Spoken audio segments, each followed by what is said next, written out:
that when it comes to history hit, it really is a matter of a hit or miss, if you will. And sometimes the experts are really good, and other times, yeah, hit or miss. Well, ladies and gentlemen, let me introduce you to Miss Alexandra. How the heck do you read her name? Pomieko. Never a title. Was more appropriate. Historian answers Google's most popular questions about the Soviet Union. Woohoo! Get ready, let's go. Come on. Hi, my name is Alexandra Pomieczko. I am a lecturer in modern history at King's College London, and I am here with History Hit to answer the most Googled questions about the Soviet Union. Please. Oh, I would like to premise, before I say anything, interject, apart from the jokes, before I present my ideas, I do want to underline the fact that I am no expert on this field. No, you are not. Yet you decided to yap anyway. Inspiring. I'm an enthusiast on the subject. I want to yap too. Was the Soviet Union evil? The question is not scientific. Evil is not a scientific term. It belongs in fairy tales and bad political propaganda. Was the Soviet Union communist? This is actually more of a complicated answer than people would think. Ideologues in the Soviet Union would not consider themselves or not consider the state to be communist. Attaining communism was a continual process in the minds of Soviet ideologues. They saw Russia as having began its foundation as a feudal state, then kind of moved up to capitalism, albeit very briefly. Then during its existence, the Soviet Union was imagined as being in a socialist state, right? That's how you have Soviet socialist republics. You don't have, Soviet communist republics. Is something that academics tend to do when they have an agenda. I still don't know if she has an agenda. I'm just saying what it appears to be, because it's what is called a manipulation. Really using semantics. She's saying, well, they had this idea of communism as it would have functioned or should function, and because they didn't actually attain that exactly, then we can't really say that they were 100% communists. No, they were communists. Because if that were the case, then we could apply the same concept to the fascists. Benito Mussolini's idea of basing his fascist state and regime upon the recreation of the ancient Roman Empire was never attained. How he wanted, didn't even get close. And we then use the same and apply the same logic to say, well, then were they really fascist? Not exactly. You could do the same with the Third Reich. Were they really? I mean, it's just semantics. They were communists, by any stretch of the definition. She's factually correct. USSR never achieved communism. She's not trying to argue for any political point here, she just states the fact. Socialism and communism are different things, according to the very Marxist ideology. Next question is, was the Soviet Union a democracy? Nope. Did USSR have elections? Yes.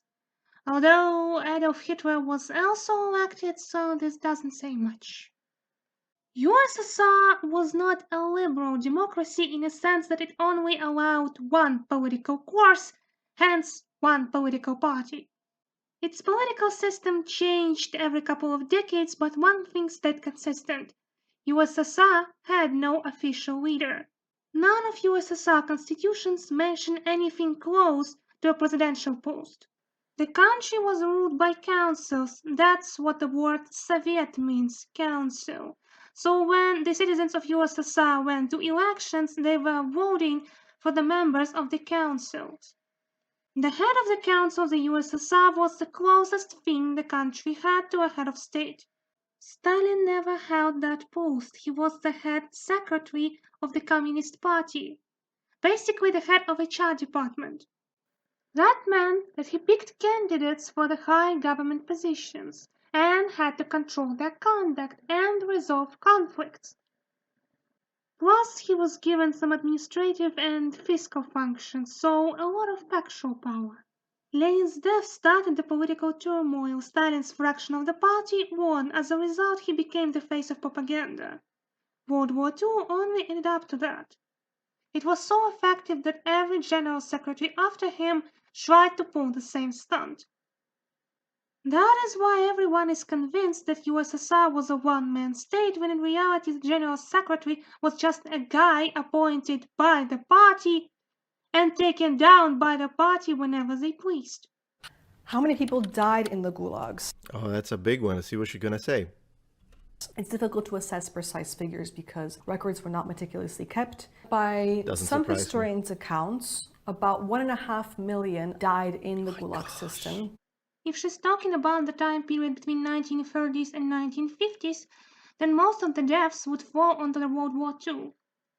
Inmates were conscripted and sent to the front lines. It was a way to get parole. Plus, the death rate in USSR during that time was high in general. Nazis broke the supply chains. As a result, all European Russia suffered from hunger. The same sort of historians have suggested that around 18 million people passed through the Gulag camps. So that gives you a bit of a maybe proportional kind of perspective to see, in proportion to how many people passed through the camps, how many people perished. My gosh. Of course, I can't verify because, once again, this is not my area of expertise. I'm just going to work with her numbers, which are already monstrous. 80 million people were sent to the gulags in oftentimes harsh conditions, imprisoned and forced to do labor for the state against their will. When talking about such things, it's best to show numbers per year. But whatever. Gulag was in charge of all prisons, including colonies for teenage criminals. Every criminal whose sentence extended beyond 3 years was going under the Gulag's care. Murderers, rapists, burglars, thieves, all were inmates of Gulag. When you consider that, the numbers don't look so impressive anymore. How many people went through jails of USA? Singling out political prisoners is hard for one simple reason. Bolsheviks basically saw every crime as anti-state. They were aiming for a perfect society. Generally, political means espionage, deserters, and people arrested for corruption. But those were crimes in democratic states too. Yes, some people were innocent, but no penal system is perfect. Why are we tying Gulag to Stalin at all? It's not like it magically came into existence with him coming into power and then magically disappeared with his death. The thing is, Gulag was a government agency, but when people speak of Gulag, they generally mean the prison system which was governed by said government agency. Gulag as a government agency was reformed, changed its name. The prison system didn't go anywhere. In fact, I'd argue that some of its principles are still utilized in Russia today. Shepton Mallet, even though that prison was started off in the 1600s, there was an element of all the prisoners there doing some kind of work, breaking down the hardcore, the bricks, whatever needs to be done to build the following parts of the building that were built in the 17th, 18th centuries. As far as the photographs, they said that's Victorian there, Joel. Yeah, I believe so, yeah. And they're going to go out to work. You know, I joined the service in 1977, and I went to work at a place called Hume Grange. It was a Borstal, young offenders 17 to 21 years old. And I remember distinctly, very early in the morning, going and waking up at least a dozen Borstal boys, usually at about 5:30, 6 o'clock in the morning. And they were going to go up to the farm that we had on the estate. Yeah. We sat on 450 acres of a beautiful estate, of course, big mansion house and all that. And they used to go up and they had a piggery, so they used to have to go up and attend to the pigs in the morning. We had fields that were growing potatoes and all other different beets and, you know, swedes and turnips and such like. And I remember taking Borstal boys out, and part of their daily work would be to be spud picking, as they called it. The field that happened on actually sits on top of a prison that, when it was first built in the 1990s, was called Blakenhurst. It's part of the Hewell Grange estate now. And sometimes I remember some of the Borstal boys thought it was better to throw the spuds over the wall at the remand centre that was next to it, young offenders at DC as it was called then, than actually do spud picking. But there you go. Remember, these were city lads that we had got in doing this work. And city lads traditionally wouldn't have been anywhere near au fait with farming communities. But Yeah. Imprisoned and forced to do labor for the state against their will. First camps emerged in 1918. The system was developed in 1920s with its main creator being Felix Dzerzhinsky. It's possible that he took inspiration from katorga, the prison system in Russian Empire. It had the same core principle. Criminals were supposed to atone for their crimes by doing work which society saw as useful. USSR ended up the idea of labor transforming criminals into good citizens. When people talk about political inmates in USSR, they generally mean people who were arrested for anti-state propaganda. The peak of those happened in 1942, when nearly 40,000 people were convicted. Now, in other years, the numbers were not so huge. In 1944, for example, only 39 people were sent to jail for this kind of crime. In 1955, only 7. Then again, there were years like 1952, when 594 people were convicted for that crime. It's also worth noting that many people who were convicted for anti-socialist propaganda would not go under the care of Gulag. The punishment for that crime was 6 months to 7 years. Right, as she mentioned, you have the wrong surname, Gulag. You're a Jew, Gulag. You're this, Gulag. You're that, Gulag. People died under Stalin. Boom. Again, the question of figures is very difficult to establish because of inefficient record keeping, because of the intentional destruction of records and documents that would point to figures. What are we even counting? Because technically people who died during World War II also died under Stalin. Solzhenitsyn used that fallacy. According to him, the victims of World War II were the victims of the negligence of the regime. Typically what people mean would be execution orders, which during that time period would be 642,980 people. No tens of millions, but still a significant number. Most of it came during the Big Terror. Speaking of Big Terror, This is history. There is a specific time in Stalin's regime that he would think everyone was out to get him. And up to a certain point I can understand it, but literally he would, the moment he would think, and I don't know, I don't like the way this guy looked at me, or I heard this rumor, out in the gulag you go. So yeah. From the split second when he had power to the very last moment before he died, that's when I would count. Because why does it matter? I don't understand why there would be any other way. The moment anything in his hand, even if he committed murders and had people eliminated before he had power, that should be counted. Because when people are asking, that's what I mean when I say semantics and technicalities. Academics use that a lot to skew the data. Yeah, if people ask how many people died under Stalin, they want to know how many people, how many human beings lost their lives because of this monster. That's the question. What's the point in asking, well, yeah, but until 38 or until 41? Should I count when he had the people this good? Because that wasn't exactly him. He told someone else to do it, so does it really count? Yes, Stalin was very racist, by the way, if you really look at it for the way it is. Because usually when we think of racial hierarchy, we think of the Germans and the Austrian painter. oh please. The Third Reich had no problem casting Japanese and Iranians as members of Aryan race. Meanwhile, Slavs were considered the subhuman mix of Mongoloids and Semites. It was purely political agenda.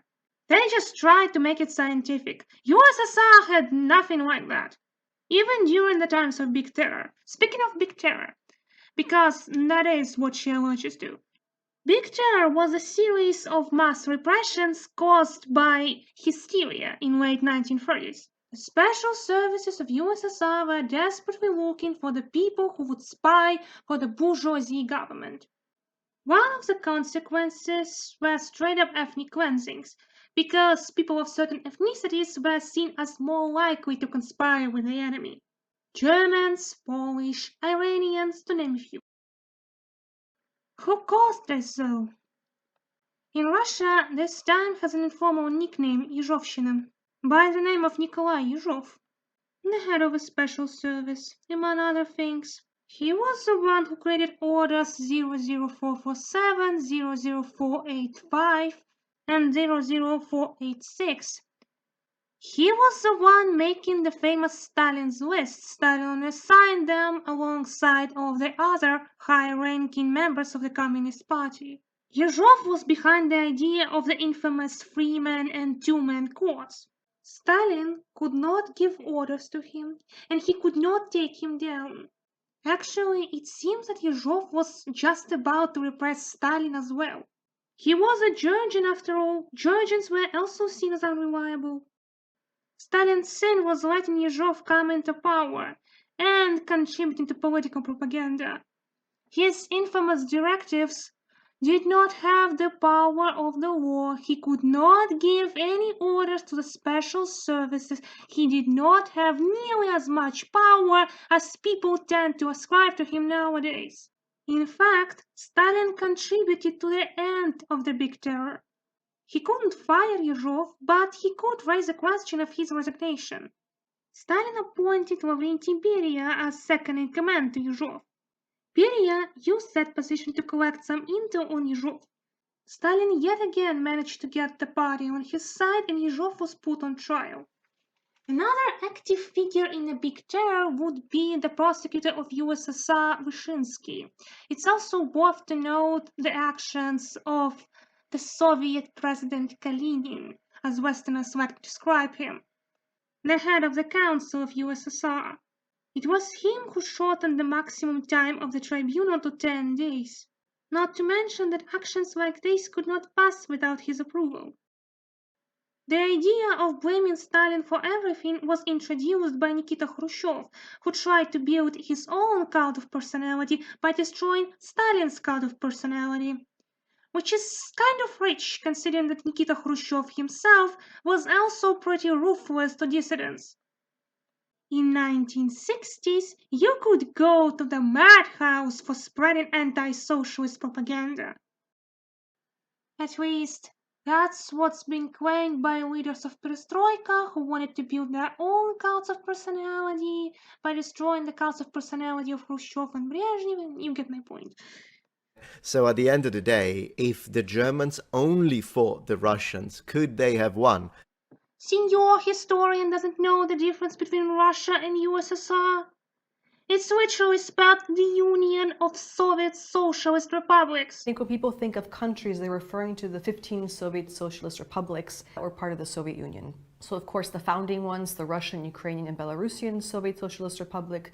Then you have the Transcaucasian one that broke down and became the Georgian, Armenian, and Azerbaijani Soviet Socialist Republic. Then you have the Baltic states, Estonia, Latvia, and Lithuania, who were also Soviet Socialist Republics. You have what's now Kazakhstan, Kyrgyzstan, Turkmenistan, and Tajikistan that were former Soviet Socialist Republics. And last but not least, Moldova. That was also a Soviet Socialist Republic.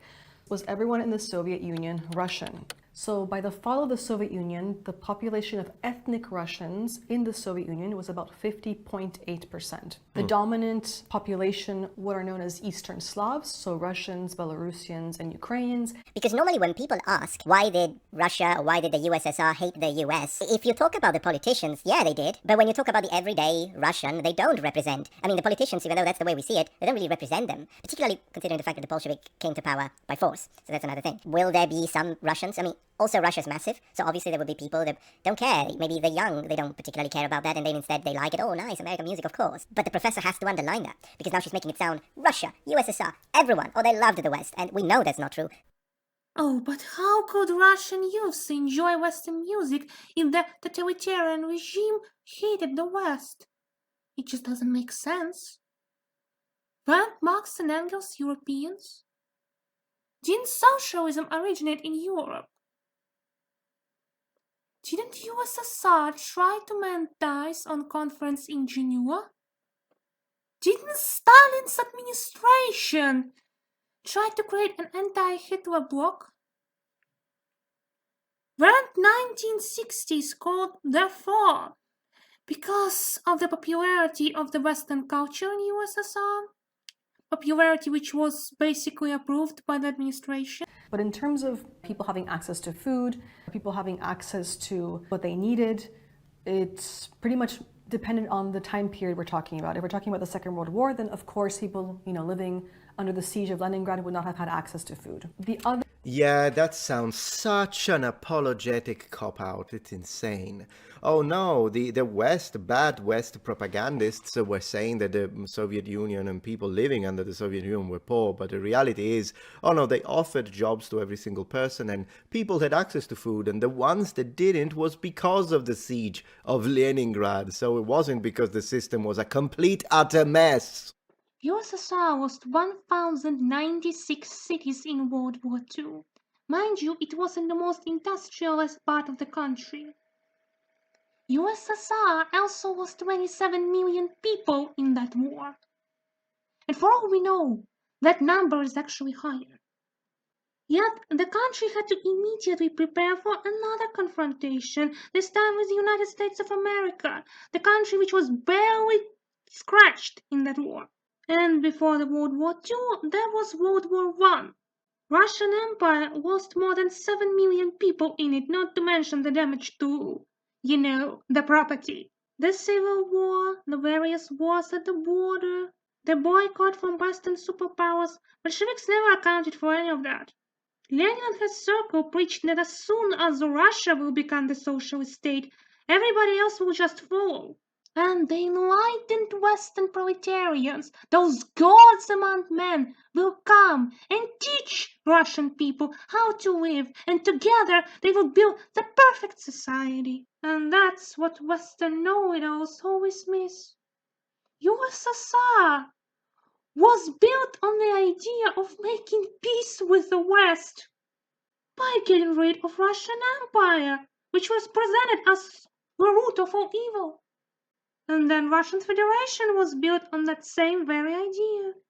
And in both cases, the hopes for Western friendship ended up in complete disappointment.